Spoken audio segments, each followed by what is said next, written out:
Good morning students. चलिए आज बात करते हैं एक्सरसाइज 1.4 की। तो 3 एक्सरसाइज हम कंप्लीट कर चुके हैं। तो 1.4 पढ़ने के पहले आपको एक थ्योरम ध्यान रखनी पड़ेगी। Let x equal to p upon q be a rational number such that the prime factorisation of q is of the form 2 to the power n into 5 to the power m, where m and n are non-negative integers, then x has a decimal expansion which terminates। अगर कोई भी rational number है तो उसको हम p upon q के form में convert कर सकते हैं, लिखेंगे ही, लिख पाते हैं, डेफिनेशन ही है रेशनल नंबर की। और अगर जो डिनोमिनेटर है दैट इज जो q है, q को अगर हम इस फॉर्म में कन्वर्ट कर पाते हैं, अगर हमारा जो डिनोमिनेटर है इस फॉर्म में कन्वर्ट हो जाता है तो वो जो रेशनल नंबर होगा उसका जो डेसिमल एक्सपेंशन होगा वो क्या होगा, टर्मिनेट्स करेगा, टर्मिनेट्स होगा, टर्मिनेटिंग और नॉन टर्मिनेटिंग, इसकी बात हम करते हैं। अगर इस फॉर्म में है तो टर्मिनेट होगा और अगर इस फॉर्म में नहीं है तो वो नॉन टर्मिनेटिंग होगा। ठीक है, कैसे होगा, चलिए हम ये क्वेश्चन से ही हम इसको फाइंड आउट कर पाएंगे कि कैसे होगा। तो सबसे पहले हमारा टारगेट क्या होगा कि जो डिनोमिनेटर है उसको हम फैक्टराइज करें। ठीक है, तो इस डिनोमिनेटर को हमें फैक्टराइज करना पड़ेगा। तो कहीं भी इसको पहले आप फैक्टराइज कर लीजिए। ठीक है, 5 से कटेगा ये, ठीक, 5 6 30, 5 2 10, ठीक है, एंड 5 5 जा, ये आ गया। फिर 5 से काट दीजिए, 5 1 जा 5, 5 2 जा 10 एंड 5 5 जा। तो आप ये तो सभी को आता होगा, आप 10th क्लास में पढ़ रहे हैं। 5 2 जा 10, 5 5 जा, ओके, एंड 5 5 जा एंड 5 1 जा 5। ठीक है, इसको हमने क्या किया, फैक्टराइज किया। तो फैक्टराइज करने के बाद हमको मिला 13 अपॉन, मतलब इसको हमने क्या किया, 1 2 3 4 5 टाइम्स है, that is 5 into 5 into 5 into 5 into 5। अब आप ये देखो कि जो 5 है वो कितनी बार यहाँ पर प्रेजेंट है, तो 5 टाइम्स है। निकाल देंगे 5 हमारा कितनी बार प्रेजेंट है, 5 टाइम्स, तो 5 की पावर 5 हो जाएगा। ठीक है, अब देखिए क्या हमने उसको उस फॉर्म में कन्वर्ट कर दिया, तो इक्वल टू 13 अपॉन, इसको देखिएगा एक चीज और ध्यान दीजिए, हम कोई भी कितना भी बड़ा नंबर हो, जैसे मान लो कोई नंबर x है और x की पावर अगर हमने 0 कर दिया तो उसकी वैल्यू कितनी होती है, 1 होती है। तो यहाँ पर देखिए 5 की पावर 5 तो मिल गया हमको, लेकिन यहाँ पर 2 नहीं है, तो क्या लिख सकते हैं, 2 की पावर 0 लिख सकते हैं इसको, 2 की पावर 0 इंटू 5 की पावर 5। 5 की पावर 5 तो ऑलरेडी प्रेजेंट है, लेकिन 2 नहीं था तो हम इसको 2 की पावर 0 तो लिख सकते हैं, और 2 की पावर 0 का वैल्यू कितना होता है, 1 होता है। या सिंपली आप याद रखो, अगर आपको ये नहीं भी करना है तो आप सीधे देखिए किसी के डिनोमिनेटर में या तो ये दोनों साथ में आ जाएं या किसी कोई एक भी आ गया। जैसे यहाँ पर 5 की पावर 5 आ गया तो अभी क्या होगा, टर्मिनेटिंग होता। अगर यहाँ पर 2 की पावर कुछ भी आ जाता तो वो भी टर्मिनेटिंग होता। अगर 2 और 5 साथ में नहीं भी है तो कोई दिक्कत नहीं है, वो टर्मिनेट हो जाएगा। लेकिन 2 और 5 के अलावा कोई दूसरा नंबर नहीं होना चाहिए, ये आपको ध्यान रखना है। ठीक है, तो सिंपल हम यही करते हैं, 5 की पावर 5, इन दो में से कोई भी एक मिल जाएगा डिनोमिनेटर में, चाहे 5 मिल जाए चाहे 2 मिल जाए, तो वो क्या हो जाएगा, टर्मिनेटिंग हो जाएगा। ठीक है, तो लिखेंगे, थोड़ा सा लिखना पड़ेगा, द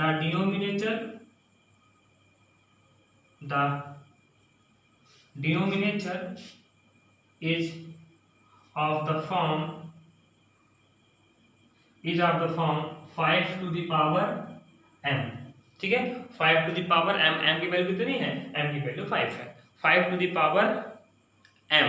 ठीक है, hence the decimal expansion, hence the decimal expansion of 13 upon 3125 is terminating। यही तो बात है, अगर मिल जाता है 2 या 5 तो क्या हो जाएगा, टर्मिनेटिंग हो जाएगा, टर्मिनेटिंग, ये ओके। तो ये फर्स्ट नंबर हमारा क्या हो गया, टर्मिनेटिंग हुआ। यही लैंग्वेज हर किसी में लिखनी है अगर टर्मिनेट करता है तो। ये हुआ फर्स्ट क्वेश्चन। चलिए आप इसी का सेकंड क्वेश्चन ले लो आप। सेकंड क्वेश्चन में क्या कहता है, सेकंड क्वेश्चन है आपका 17/8। 17/8, तो 8 को पहले आप फैक्टराइज करेंगे, तो 2 से कटेगा, 2 4 जा 8, 2 2 जा 4 एंड 2 1 जा 2 equal to 17/2 into 2 into 2, that is 2 कितने बार प्रेजेंट है, 2 3 बार प्रेजेंट है, तो 2 की पावर 3 मिल गया। तो अब देखिए 5 या 2 में से कोई एक आना चाहिए, यहाँ पर कितना आ गया, 2 आ गया, 2 की पावर 3 आ गया, तो दैट इज डिनोमिनेटर, ठीक है, that is the denominator is of the form 2 की पावर n, ठीक है। तो डिनोमिनेटर क्या है, 2 की पावर n के फॉर्म का है, तो हेंस, ठीक है, हेंस डेसिमल एक्सपेंशन ऑफ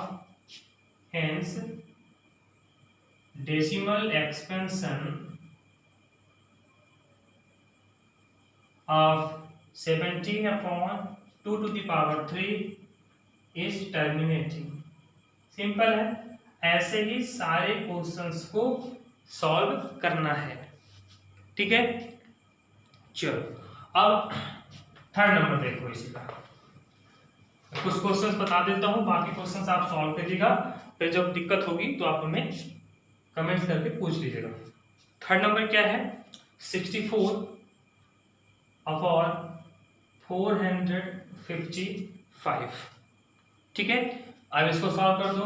सबसे पहले हम 455 को फैक्टराइज करते हैं, ये तो 5 से कटेगा, 5 9 जा 45 एंड 5 1 जा 5, 7 से काट दो, 7 1 जा 7, 7 3 जा 21, 13 आ गया। दैट इज कितना मिल गया, 64/5 इंटू 7 इंटू 13, ठीक है। थ्योरम के अकॉर्डिंग इसके डिनोमिनेटर में 2 और 5 के अलावा कोई दूसरा नंबर नहीं होना चाहिए, बट यहाँ पर क्या है, 5 तो प्रेजेंट है लेकिन 5 के अलावा 7 भी है और 13 भी है, जबकि इनको नहीं होना चाहिए। मतलब 2 और 5 के अलावा कोई भी नंबर डिनोमिनेटर में प्रेजेंट नहीं होना चाहिए, ठीक है। लेकिन यहाँ पर एक्स्ट्रा नंबर कौन से हैं, 7 और 13 है, ठीक है। Since the denominator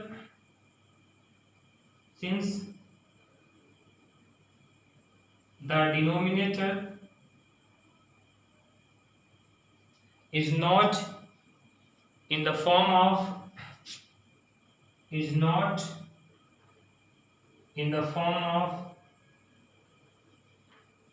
2 की power n into 5 to the power n, इसके फॉर्म में नहीं मिला, hence the decimal expansion of 64/455 is क्या हो जाएगा, नॉन टर्मिनेटिंग हो जाएगा अगर ऐसे फॉर्म में नहीं मिलता है, ठीक है। नॉन टर्मिनेटिंग रिपीटिंग, ठीक है, नॉन टर्मिनेटिंग रिपीटिंग हो जाएगा, ये आपको ध्यान रखना है। अगर इस फॉर्म में मिल गया तो टर्मिनेटिंग और नहीं मिला तो नॉन टर्मिनेटिंग रिपीटिंग, ठीक है। चलो ये हुआ थर्ड नंबर। अब और देखो फोर्थ नंबर क्वेश्चन देख लो आप कैसे सॉल्व करेंगे इसको। इसी का फोर्थ नंबर है 15/1600, ठीक है। अब चलो सबसे पहले आप इसको फैक्टराइज कर दो, ये 2 से कटने वाला है, 2 8 जा, फिर 2 से कटेगा, 2 4 जा, फिर 2 से कटेगा, 2 2 जा, फिर 2 से कटेगा, 2 1 जा, फिर 2 5 जा 10 50, फिर 2 2 जा 4, 2 5 जा, फिर 5 5 जा, फिर 5 1 जा, मतलब हमें क्या मिल गया 15/2 कितने टाइम्स है 1 2 3 4 5 6 टाइम्स है, तो 2 to the power 6 into 1 2 5 कितने टाइम्स है 2 टाइम्स है। देखिए उसी फॉर्म में मिल गया, ठीक है। तो इसका मतलब क्या हुआ, बस बाकी वही लैंग्वेज आप लिखिएगा, denominator is in the form of this, hence given decimal expansion is terminating, ठीक है। बस उसको आप फैक्टराइज करते रहिएगा। एक और देख लो फिफ्थ नंबर है 29/343। इसको हम कैसे फाइंड आउट करेंगे इसका, तो देख लीजिए हमें 343 को फैक्टराइज करना होता है, तो इसको आप काट दो, ठीक है। तो ये नंबर किससे कटेगा पहले हमें ये देखना पड़ेगा, 7 से काट दो, 7 4 जा 28, ठीक है, एंड 7 9 जा 60, ठीक है। ये 7 7 जा एंड 7 1 जा, कितना आ गया 29 ये बन गया हम 7 की पावर 3, ना तो 2 आया ना तो 5 आया, 7 आ गया। उसका जो डिनोमिनेटर है इस फॉर्म में कन्वर्ट नहीं हो पाया, इसलिए क्या होगा नॉन टर्मिनेटिंग एंड रिपीटिंग, ठीक है। तो इस तरह से ये क्वेश्चंस हमें सॉल्व करने हैं। तो अगर ऐसे ही आप इन क्वेश्चंस को ट्राई करिए, किसी भी क्वेश्चंस में आपको प्रॉब्लम होती है तो आप हमें कमेंट्स करके पूछ लें कि ये क्वेश्चंस में आपको प्रॉब्लम्स है, या इसको भी अगर आपको समझ में नहीं आया तो भी आप हमें कमेंट्स करके पूछ सकते हैं कि यहाँ पर हमें प्रॉब्लम्स हो रही है, उसको हम फिर से आपको एक बार फिर से समझाने की कोशिश करेंगे, ठीक है।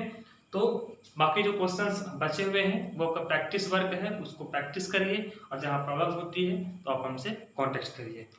Thank you.